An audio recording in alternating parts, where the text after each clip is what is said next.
السلام علیکم ورحمۃ اللہ وبرکاتہ۔ الحمد للہ وحدہ والصلاة والسلام علی من لا نبی بعدہ، اما بعد فاعوذ باللہ من الشیطان الرجیم، بسم اللہ الرحمن الرحیم۔ انما المؤمنون اخوة فاصلحوا بین اخویکم واتقوا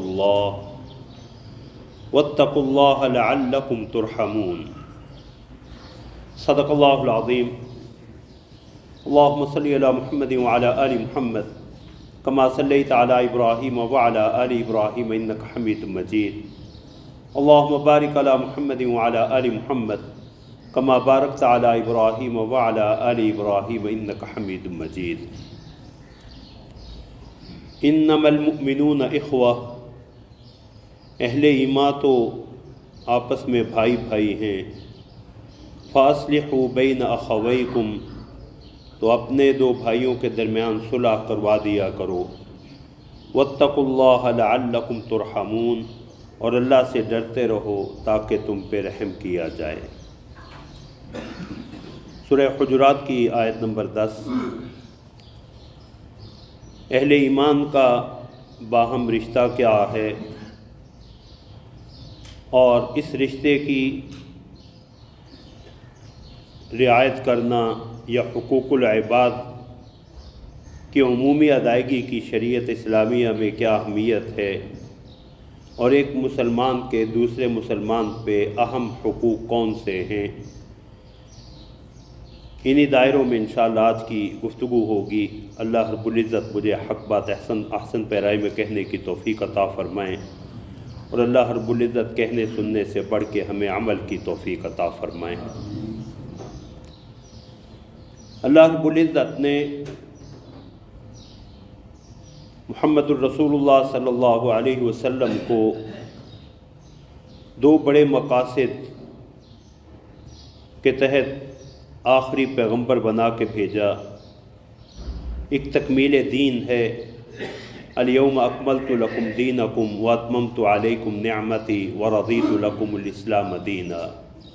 کہ آج میں نے تمہارے لیے تمہارا دین مکمل کر دیا، تم پہ اپنی نعمت تمام کر دی، اور تمہارے لیے دین اسلام کو پسند کر لیا۔ دوسرا مقصد رسول اللہ صلی اللہ علیہ وسلم کا تکمیل انسانیت ہے، کہ انسان صحیح معنی میں انسان بن جائے۔ یہ رسول اللہ صلی اللہ علیہ وسلم کے مقاصد بعثت میں سے دوسرا بڑا مقصد ہے۔ امام ابن قیم رحمۃ اللہ علیہ نے لکھا ہے کہ انسان بننا یہ مسلمان بننے سے بھی زیادہ اہم ہے، کیونکہ انسان ہوگا تو پھر اس میں اسلام اور کفر کے احکام لاگو ہوں گے، اور اگر معاذ اللہ وہ کامل انسان ہی نہیں بنا تو اللہ رب العزت فرماتے اولئک کالانعام بل ہم اضل، یہ تو پھر جانوروں کی طرح بلکہ جانوروں سے بھی زیادہ بدتر اور گمراہ ہیں۔ تکمیل انسانیت کے لیے شریعت اسلامیہ کی تعلیمات تین بڑے دائروں میں محدود ہیں: آداب کی تحصیل، اخلاق کی تکمیل، اور حقوق کی پاسداری۔ آداب کہ ایک جانور اور انسان میں کھانے پینے میں، اٹھنے بیٹھنے میں، لباس میں کیا فرق ہوگا۔ اخلاق سچائی، امانت، صبر، اخلاق کا جو وسیع دائرہ ہے شریعت میں، ان اخلاق کو کیسے اپنانا ہے،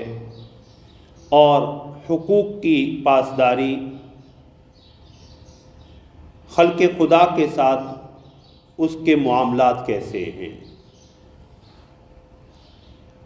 وہ اللہ کے بندوں کے ساتھ یا عمومی طور پہ اللہ کی پوری مخلوق کے ساتھ جو ہے اس کا رویہ کیسا۔ ان حقوق کے حوالے سے امام ابن قیم رحمۃ اللہ علیہ اور دیگر علماء نے لکھا ہے کہ اسلامی تعلیمات دو بڑے امور میں منحصر کی جا سکتی ہیں، محدود کی جا سکتی ہیں۔ ایک تو یہ ہے کہ دوسروں کے ساتھ تعلقات کی بنیاد ان کی خیر خواہی اور نفع رسانی پہ ہو، حضرت تمیم داری رضی اللہ تعالیٰ عنہ اور دیگر صحابہ سے بھی، حضرت جریر ابن عبداللہ بجلی رضی اللہ تعالیٰ عنہ سے بھی یہ حدیث مروی ہے کہ رسول اللہ صلی اللہ علیہ وسلم نے ہم سے بیعت لی، یا ہم نے رسول اللہ صلی اللہ علیہ وسلم کے ہاتھ پہ بیعت کی علی السمع والطاعہ، کہ ہم رسول اللہ صلی اللہ علیہ وسلم کے احکام سنیں گے بھی، آپ کے احکام کو اپنائیں گے بھی، والنصح لکل مسلم، اور ہر مسلمان کے ساتھ خیر خواہی کریں گے۔ اور حقوق کا دوسرا بڑا پہلو جو ہے کہ ان کے حقوق ادا کرنے کے بعد اپنے حقوق کا مطالبہ نہ ہو، بلکہ اگر دوسروں کی طرف سے آپ کے حقوق کی ادائیگی میں کوئی کوتاہی رہ رہی ہے تو عفو و درگزر سے کام لینا، یہ حقوق کے حوالے سے شریعت اسلامیہ کے احکام کا خلاصہ، کہ اوروں کے حقوق ادا کرتے ہوئے ان کے ساتھ نفع رسانی، خیر خواہی کے جذبہ کار فرما ہو،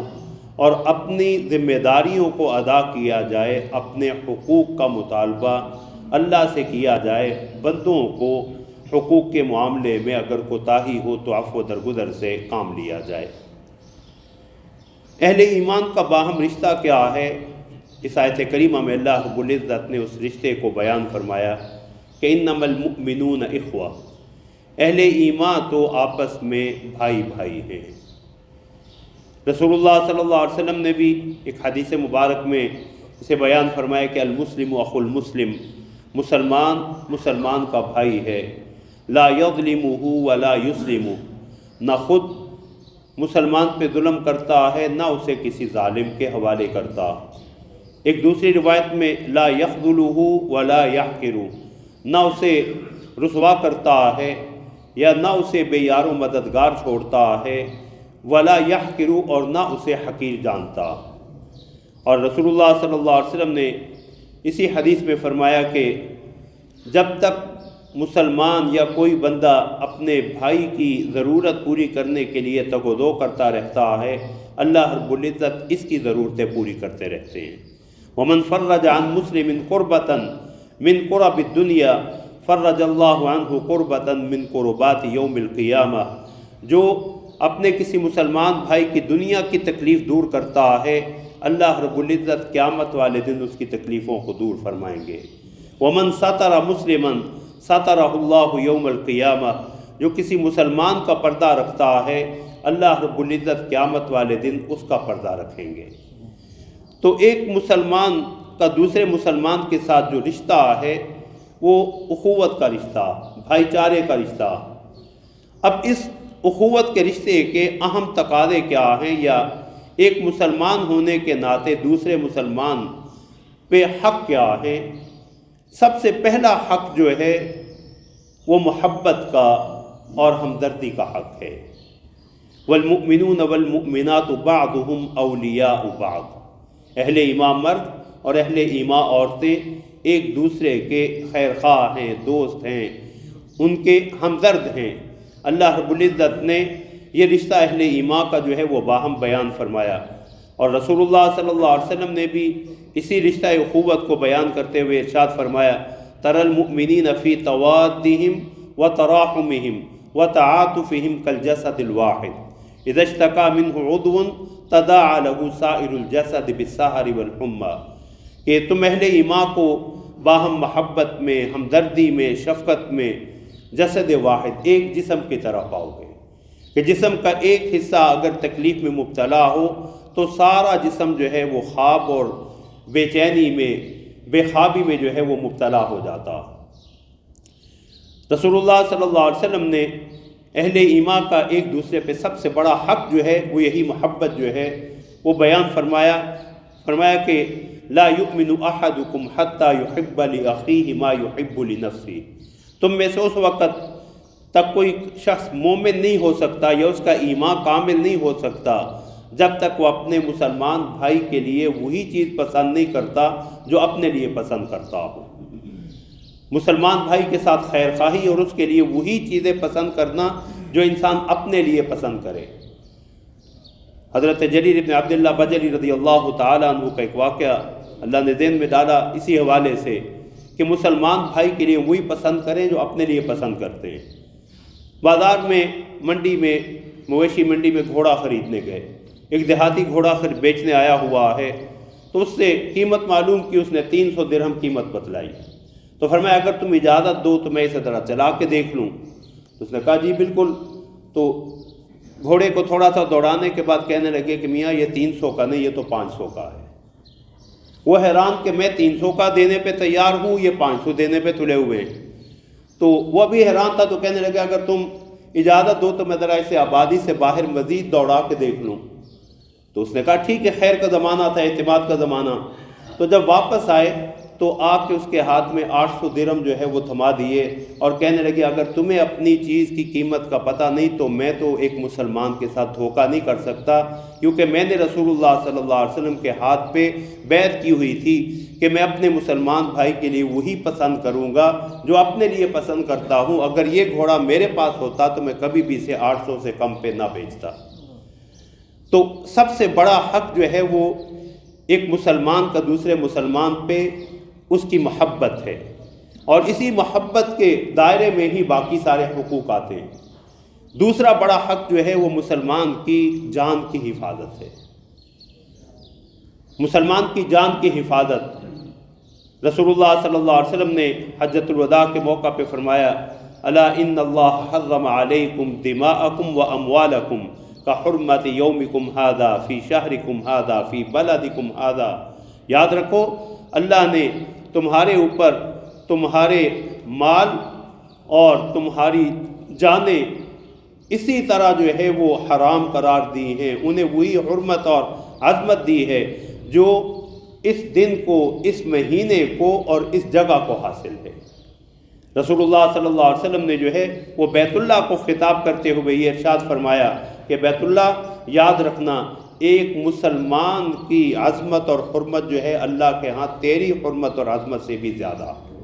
تو ایک مسلمان کی حرمت اور عظمت بیت اللہ کی حرمت اور عظمت سے بھی رسول اللہ صلی اللہ علیہ وسلم نے زیادہ قرار دی۔ اس لیے قرآن کریم نے کسی مومن کے قتل کی جو سزا بیان کی ہے وہ بالعموم کفار کی سزا، وَمَن يَقْتُلْ مُؤْمِنًا مُتَعَمِّدًا فَجَزَاؤُهُ جَهَنَّمُ خَالِدًا فِيهَا۔ جو کسی مومن کو جان بوجھ کے قتل کرتا تو اس کا بدلہ، اس کی سزا جہنم ہے جس پہ وہ ہمیشہ رہے گا۔ وَغَضِبَ اللَّهُ عَلَيْهِ، اللہ اس پہ ناراض ہوئے، وَلَعْنَهُ، اللہ نے اس پہ لعنت کی، اپنی رحمت سے اسے دور کر دیا، وَأَعَدَّ لَهُ عَذَابًا عَظِيمًا، اور اس کے لیے اللہ نے بڑا عذاب تیار کر رکھا۔ تو ایک مسلمان کا دوسرے مسلمان پہ حق جو ہے اس کی جان کی حفاظت، اور رسول اللہ صلی اللہ علیہ وسلم نے فرمایا کہ اذا التقى المسلمان بسيفيهما فالقاتل والمقتول كلاهما في النار، کہ اگر دو مسلمان بھائی ہتھیار اٹھا کے، تلوار اٹھا کے ایک دوسرے پہ حملہ آور ہوتے ہیں تو قاتل اور مقتول دونوں جہنمی ہیں۔ صحابہ نے پوچھا یا رسول اللہ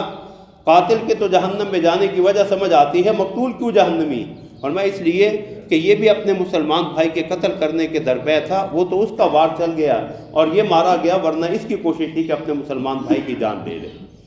تو محبت کے بعد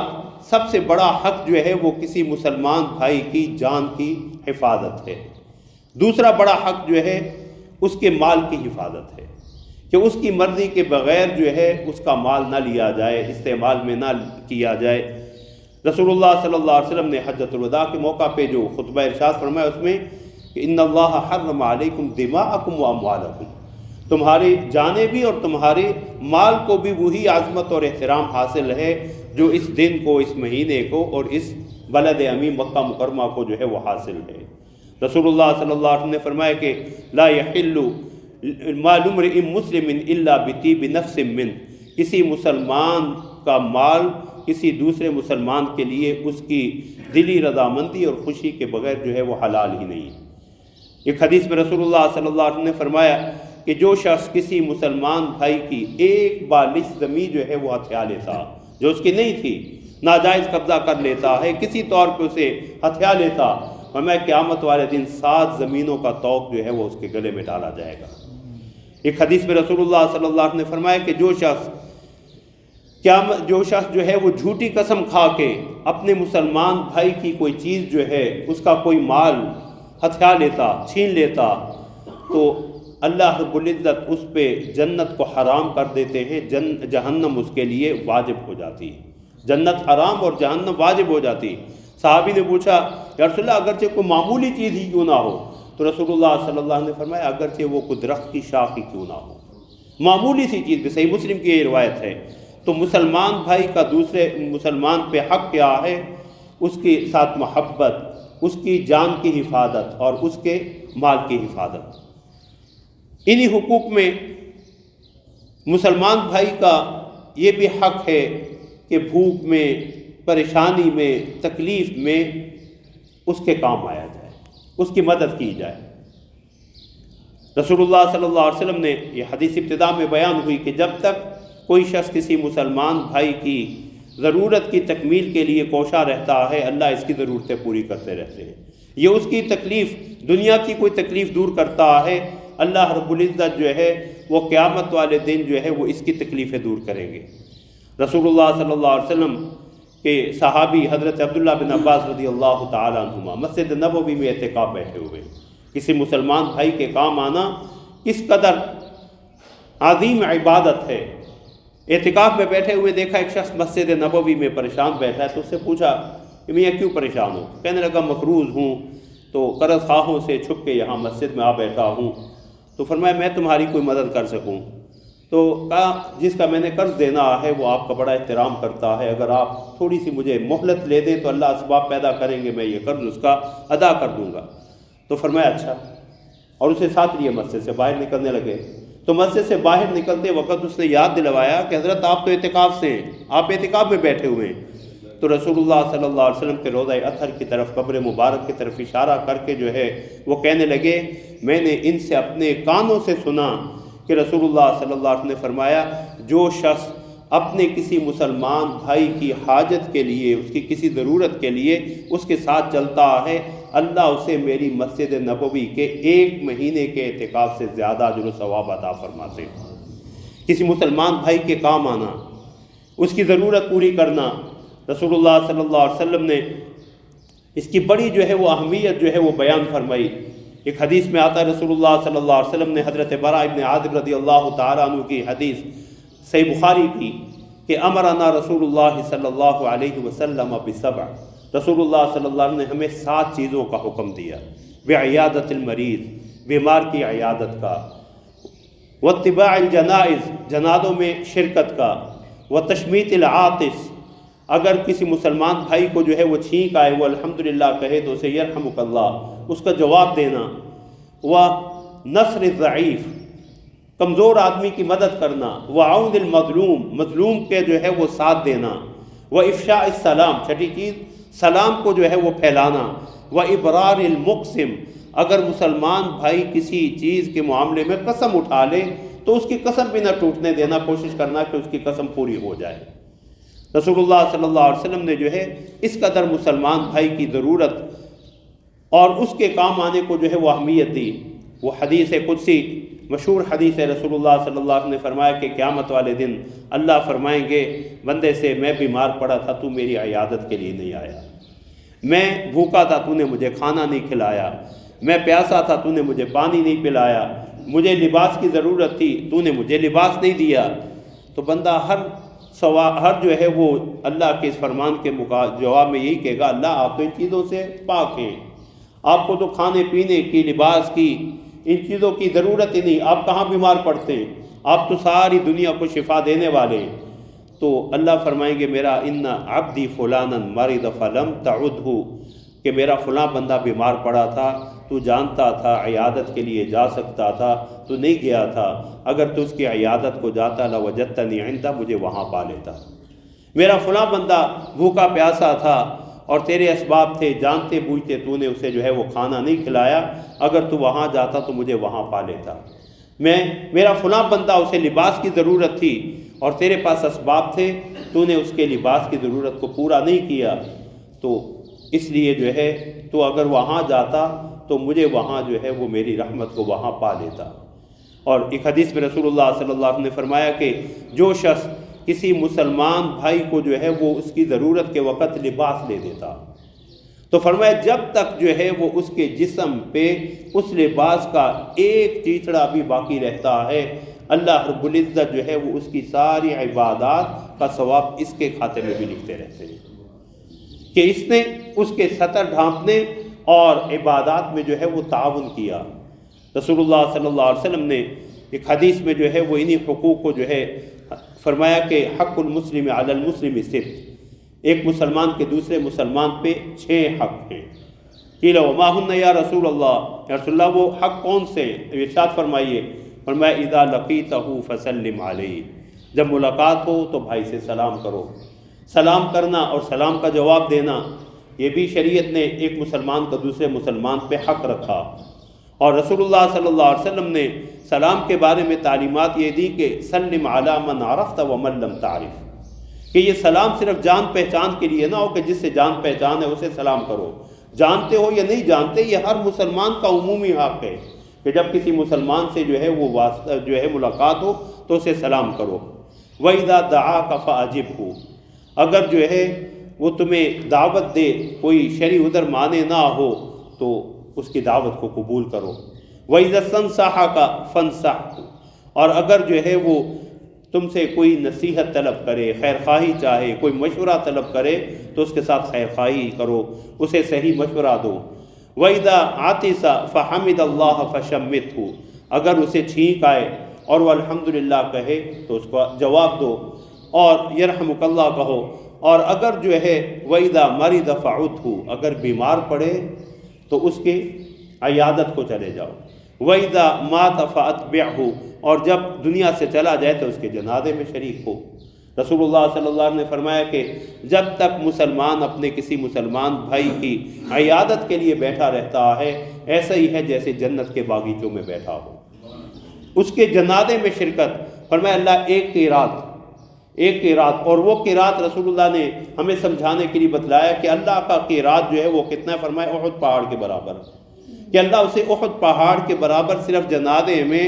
شرکت پہ اجر و ثواب عطا فرما دیتے ہیں۔ ہمیں اگر اس کی تدفین کے وقت بھی حاضر ہو جائے، تدفین پہ بھی شریک ہو جائے تو اللہ سے ایک اور قیراط کا ثواب عطا فرما دیتے ہیں۔ تو یہ مسلمان کے حقوق کی جو ہے رسول اللہ صلی اللہ علیہ وسلم نے کہ مسلمان بھائی کی تکلیف کے وقت، ضرورت کے وقت جو ہے، ایک حدیث میں آتا ہے رسول اللہ صلی اللہ علیہ وسلم نے فرمایا کہ جس نے کسی تنگ دست کو مہلت دی، کسی آدمی کو قرض دیا ہوا تھا، وہ تنگ دست سے فوری طور پہ ادا نہیں کر سکتا، تو اسے مہلت دے دی یا اس کے قرض کو معاف کر دیا تو اللہ رب العزت ایسے شخص کو قیامت والے دن اپنے عرش کا سایہ نصیب فرمائیں گے۔ تو مسلمان بھائی کے کام آنا، اس کی ضرورتوں کو پورا کرنا، اس کی مدد کرنا، یہ ساری چیزیں رسول اللہ صلی اللہ علیہ وسلم نے ایک حدیث میں فرمایا کہ سب سے بڑی نیکی یہ ہے کہ تو اپنے مسلمان بھائی کو جو ہے وہ خوش کر دے۔ سرور تدخلہ علی مسلم، فرمایا اس کی کوئی پریشانی دور کر دے، اس کا قرض ادا کر دے، اس کے کسی صورت میں جو ہے وہ کام آ جا، تو فرمایا یہ اللہ رب العزت کے ہاں سب سے بڑی نیکی ہے۔ اور رسول اللہ صلی اللہ علیہ وسلم نے قبیلہ بنی عشر، حضرت ابو موسیٰ اشعری رضی اللہ تعالیٰ عنہ کا جو قبیلہ تھا اشعریین کا، اس کی جو ہے وہ تعریف کی کہ یہ جو ہے وہ ہمیشہ مل بیٹھ کے جو ہے وہ بانٹ کے کھاتے ہیں، کہ اگر کسی شخص کے پاس کوئی چیز ہو تو وہ اپنے قبیلے کے باقی بھائیوں کو بھی اس میں شریک کرتا۔ اور رسول اللہ صلی اللہ علیہ وسلم کے پاس حضرت جریر ابن عبداللہ بجلی رضی اللہ تعالیٰ عنہ کی حدیث ہے کہ رسول اللہ صلی اللہ علیہ وسلم کے پاس کچھ لوگ آئے جو انتہائی جو ہے وہ غربت کے عالم میں، کہ انہوں نے صرف سطر جو ہے وہ ڈھانپا ہوا، لباس بھی ان کے پورے جسم پہ نہیں، اور اپنی تلواریں گلے میں لٹکائی ہوئی ہیں، اور عامتہم من مدر، اکثریت جو ہے وہ مدر قبیلہ سے تھی۔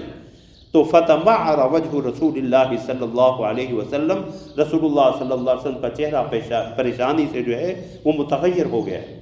رسول اللہ صلی اللہ علیہ وسلم نے حضرات صحابہ کو جو ہے وہ ان کی ضروریات پوری کرنے کی جو ہے وہ تلقین کی، اور فرمایا جب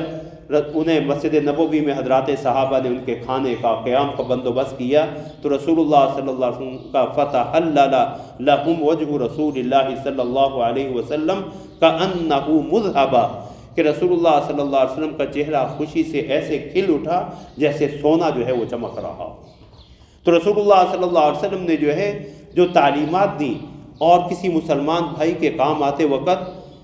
اس پہ احسان نہ رکھیں، اس کا احسان اپنے اوپر لیں کہ اللہ نے مجھے اس قابل بنایا کہ میں اس کے کام آ سکوں۔ اس لیے حدیث میں آتا ہے رسول اللہ صلی اللہ علیہ وسلم نے فرمایا کہ اللہ نے اپنی کچھ نعمتیں اپنے بندوں کے پاس بطور امانت رکھی ہوتی ہیں، جب تک وہ ان نعمتوں کو اپنے مسلمان بھائیوں میں استعمال کرتے رہتے ہیں اللہ یہ نعمتیں باقی رکھتے ہیں۔ اور ہمیں اگر وہ مسلمان بھائی پہ یہ مال یہ نعمتیں خرچ کرنے سے کترانا شروع کر دیتے ہیں، اکتا جاتے ہیں، تو اللہ بھی یہ نعمتیں ان سے اٹھا کے دوسروں میں منتقل کر دیتے ہیں۔ تو نعمتوں کی بقا بھی اسی میں کہ اہل ایمان کے جو ہے وہ کام آیا جائے۔ رسول اللہ صلی اللہ علیہ وسلم نے ایک حدیث میں فرمایا کہ الخلق عیال اللہ، یہ مخلوق جو ہے یہ اللہ کا کنبہ ہے، اور اللہ کو اپنی مخلوق میں سب سے زیادہ پیار اس سے ہے جو اللہ کے کنبے کے ساتھ احسان والا نفع رسانی والا معاملہ کرے۔ تو الخلق عیال اللہ، یا جب اللہ کا یہ کنبہ ہے تو اللہ رب العزت کو محبت اس سے ہے جو اللہ کے اس کنبے کی ضروریات کو پورا کرتا رہے، اللہ کے بندوں کے جو ہے وہ حقوق ادا کرتا رہے، ان کے ساتھ حسن سلوک۔ اور یہاں مجھے امام غزالی رحمۃ اللہ علیہ کا وہ جملہ یاد آیا، فرمایا اس دین کی جامعیت یہ ہے کہ یہ اگر پیاسے کتے کو پانی پلانے پہ ایک بدکار عورت کی بخشش کی دویز سناتا ہے، اور ایک نیک عورت جس نے بلی کو باندھے رکھا اسے کھانا نہیں دیا، یا کہ وہ آزاد تو اسے کر دیتی، وہ اپنی روزی خود تلاش کر لیتی، نہ اسے جو ہے وہ کھانا دیا، وہ مر گئی، فرمایا اپنی عبادات کے باوجود معاذ اللہ ایک بلی کے حق میں کوتاہی کی بنا پہ وہ جہنم کا ایندھن بنے گی۔ تو فرمایا انسانوں کے اور مسلمانوں کے حقوق کا کیا عالم ہوگا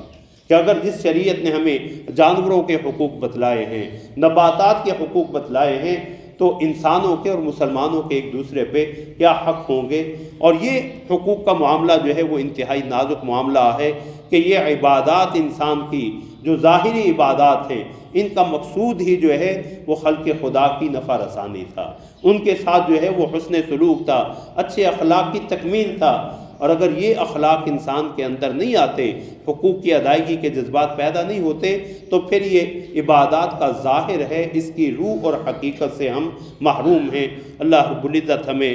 قرآن کریم کی سمجھ نصیب فرمائیں۔ اس آیت کریمہ میں اللہ رب العزت نے ایک اہم حق جو ہے وہ بیان فرمایا، کیونکہ اس آیت کریمہ کا پس منظر پچھلی آیت کریمہ کے حوالے سے کہ اگر اہل ایمان میں باہم لڑائی ہو جائے، کوئی جھگڑا ہو جائے، تو باقیوں کی ذمہ داری ہے ان کے درمیان صلح کرواؤ،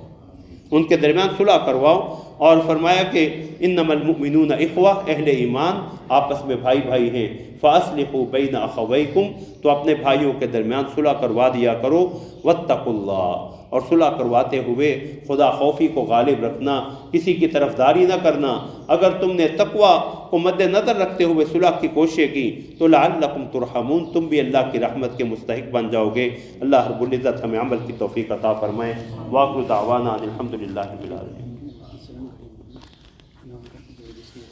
یہ گھڑی جو ہے وہ مسجد سے ملی ہے، تو جس صاحب کی ہو جو ہے وہ قاری صاحب سے لے لیں۔